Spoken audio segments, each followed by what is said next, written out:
Bem-vindo a todos. Vamos começar mais uma aula do curso de Química Orgânica. Neste momento, nós vamos estudar as propriedades do átomo de carbono, pois como nós já vimos em uma aula anterior, a química orgânica é conhecida como a química do carbono. Todos os compostos orgânicos possuem esse elemento, o carbono. Então, vamos procurar entender o que é que o carbono tem de especial, o que ele se diferencia dos outros elementos, tá certo? Então, o carbono ele possui propriedades diferenciadas, como eu já falei, em relação aos outros elementos. E algumas delas, né, as principais, foram estabelecidas através de 3 postulados, tá bom? Conhecidos como postulados de Kekulé e Cooper. São 2 cientistas diferentes, inclusive Kekulé, se você lembrar, foi ele que conceituou a química orgânica, né? Baseado até nesses seus postulados. Então, Kekulé, Cooper, outro cientista que praticamente simultaneamente com Kekulé, eles estabeleceram o que nós podemos chamar de base da química orgânica, que são esses 3 postulados. O primeiro postulado refere-se à capacidade de ligação do carbono.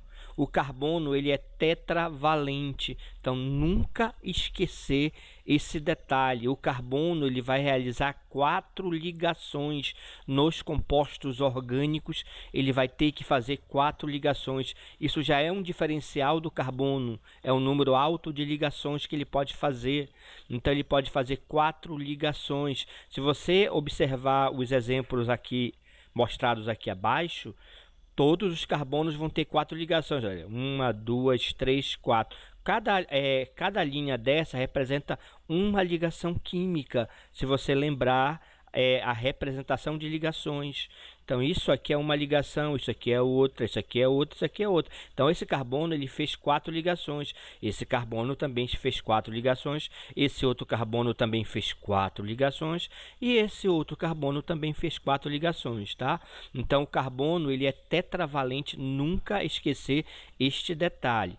Na realidade, mais adiante, quando nós estudarmos hibridação, nós vamos entender que o carbono, no seu estado fundamental, ele não deveria fazer essas 4 ligações. E aí entra mais uma característica do carbono, que é essa hibridação, tá bom? Na realidade, o carbono ele tem 4 elétrons na última camada, como essa representação mostra. Ele tem 2 na camada K, o número de elétrons é 6, tá aqui, ó. São 6 prótons e 6 elétrons. Isso aqui é a representação do carbono, tá? Então ele tem 2 na camada K e tem 4 na última camada, que é a camada relevante quando você está se referindo a ligações químicas, né? Tá? A capacidade de ligação. Então essa última camada aqui, ele tem 4 elétrons. Só que no estado fundamental, preste atenção, no estado fundamental, ele tem 2 elétrons aqui emparelhados, estão juntos, olha, estão juntos. Então, esses 2 elétrons eles não podem fazer ligações separadas. Então, ele não deveria fazer essas 4 ligações. Porém, sabe-se que ele faz 4 ligações. Então, isso é devido ao fenômeno da hibridação que nós vamos estudar mais adiante. Não se preocupe com isso. Por enquanto, só bote na cabecinha que o carbono é tetravalente. Depois a gente vai entender por que ele é tetravalente. Mas isso aqui não deve ser esquecido. Esse é o primeiro postulado, inclusive, tá? Um dos mais importantes. O carbono é tetravalente. Ele faz 4 ligações, tá? O segundo postulado refere-se também às ligações do carbono. Olha só, as 4 ligações do carbono são iguais. Então, quando ele faz 4 ligações diferenciadas, com elementos diferentes, as 4 ligações dele vão ser iguais, não existe diferença. Então, as 4 ligações que o carbono faz, tá? Aqui, por exemplo, elas são ligações, tá, idênticas, iguais. Então, por isso que eu posso colocar o cloro, ó, nessa ligação de baixo, eu posso colocar o cloro na ligação de cima, eu posso colocar o cloro na ligação do lado, né, esquerdo, eu posso colocar o cloro na ligação do lado direito. Isso não faz nenhuma diferença do ponto de vista químico. Por quê? Porque as essas quatro ligações, elas serão idênticas, né?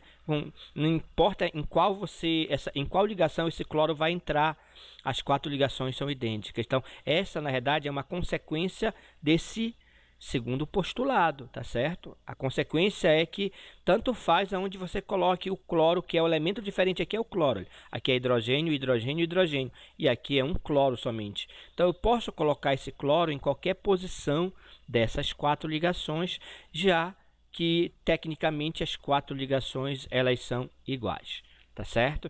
Então esse é outro postulado. O segundo postulado de Kekulé e Cooper. As quatro ligações do carbono são iguais.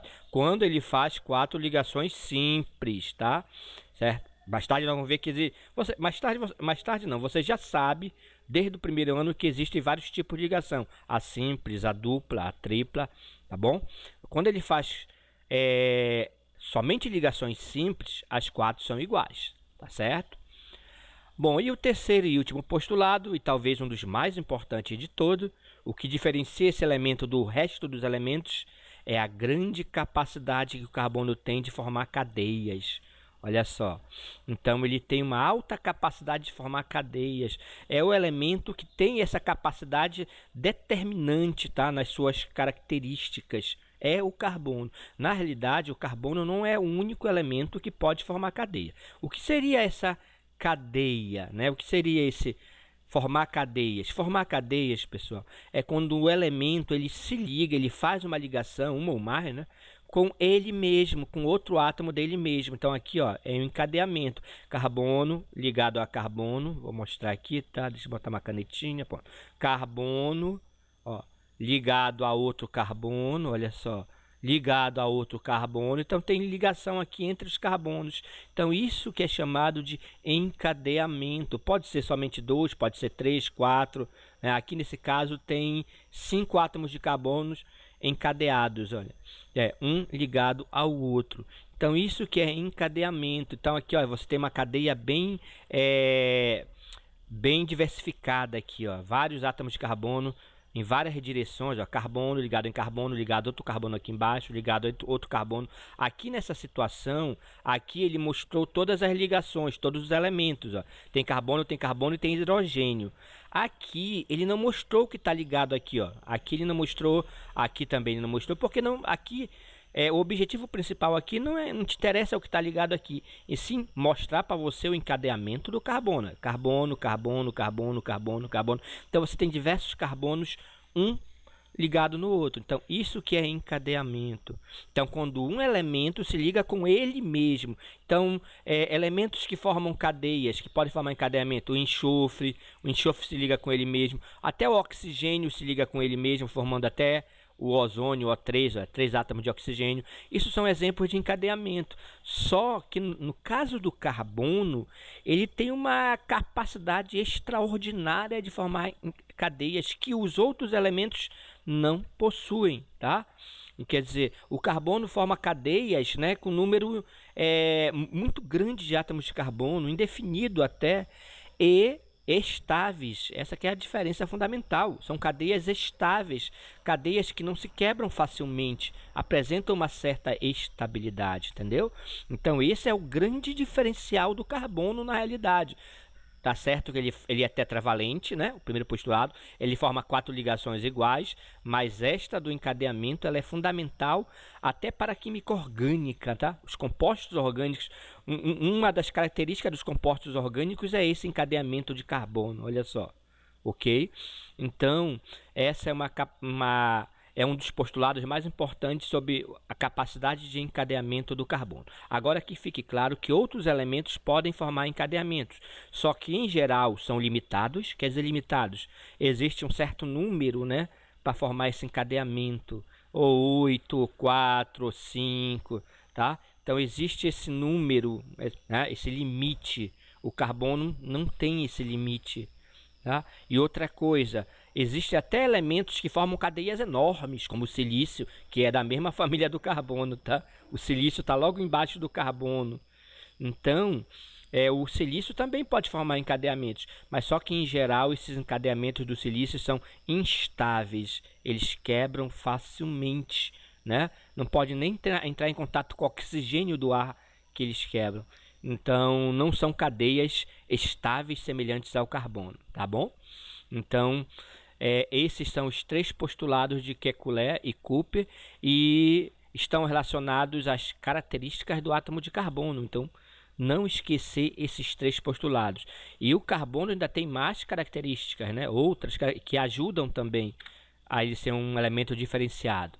Outra característica do carbono é que ele tem um certo caráter anfótero.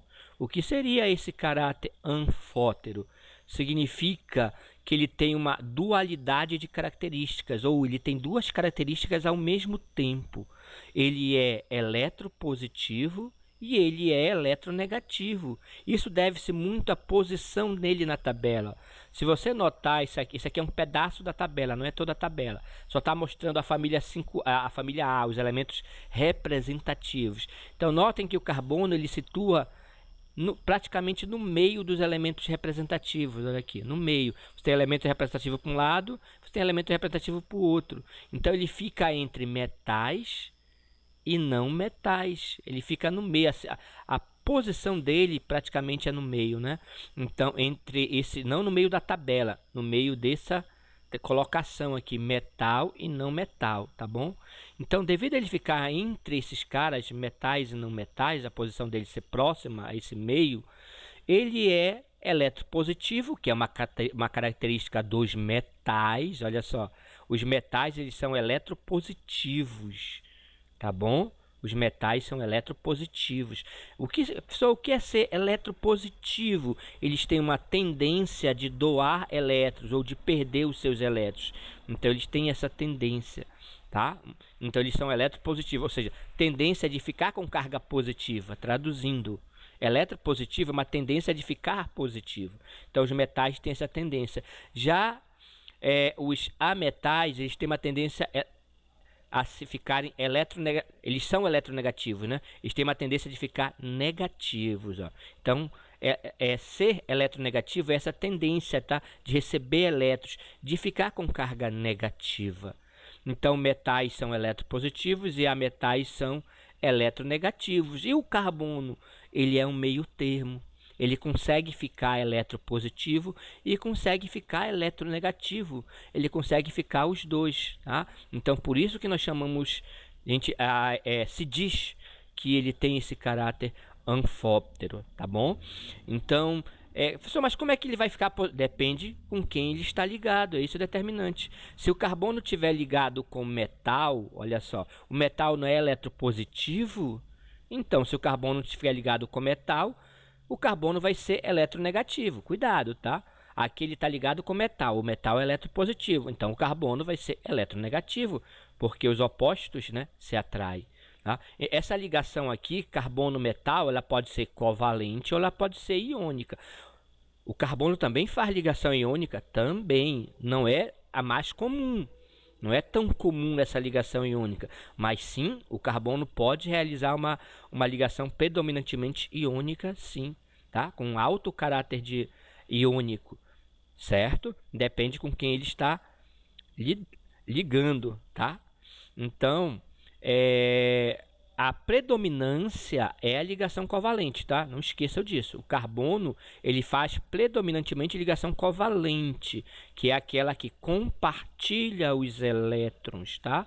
Compartilha. Mesmo assim, pode existir a carga positiva e negativa sem problema, mas há um compartilhamento de elétrons. A ligação iônica é aquela onde você tem o positivo e o negativo mesmo de forma real, tá bom? Porque há transferência de elétrons. Nós já estudamos isso em cursos lá do primeiro ano, né? Tá certo? Em ligações químicas. Aqui não convém aprofundar agora. Só procurem não esquecer que a predominância do carbono é com ligações covalentes, compartilhamento de elétrons. Tá? A ligação iônica ele também faz também, tá certo? Então, com metal, ele vai formar ou ligação covalente ou iônica. A predominância é covalente. E o carbono também pode se ligar com os ametais. E os ametais, como eu falei para vocês, eles têm uma característica eletronegativa. Então, se o carbono está ligando com o metal, que ele é eletronegativo, o carbono vai ser eletropositivo. Ó. Então, por isso que o carbono ele tem as duas características. Ele pode ser eletronegativo, ele pode ser eletropositivo. Depende com quem ele está ligando, ou metal ou ametal, tá bom? Nesse caso aqui, a ligação do carbono com ametais, ela é covalente. Então, por isso que o carbono faz mais ligações covalentes. Carbono com ametais é covalente e carbono com metais, tá? Pode ser tanto covalente como iônica, tá? A predominância do carbono é com ligações covalentes. Não esquecer disso. Tá certo? Então, você tem essa outra característica do carbono importante, essa dualidade, esse caráter anfótero, né? E aí também, a gente até falou de uma outra coisa, que é a capacidade do carbono se ligar com praticamente qualquer elemento, porque ele pode se ligar com metal, não é isso? E ele pode se ligar com a metal. Então, o carbono é um elemento que não tem frescura com ele. Qualquer elemento que aparecer na frente, ele não dispensa, não. Tá certo? Então, é uma outra característica, tá bom? Mas a ligação predominante é a ligação covalente. Então, isso vai gerar algumas propriedades nos compostos orgânicos, né? Eles têm ponto de fusão e ponto de ebulição mais baixos em relação aos compostos inorgânicos, tá bom? Veja bem, aos inorgânicos. Então, em geral, os compostos orgânicos com peso molecular próximo dos compostos inorgânicos, tá bem? Que é a massa da molécula, da substância, eles têm ponto de fusão e ebulição mais baixos, tá bom?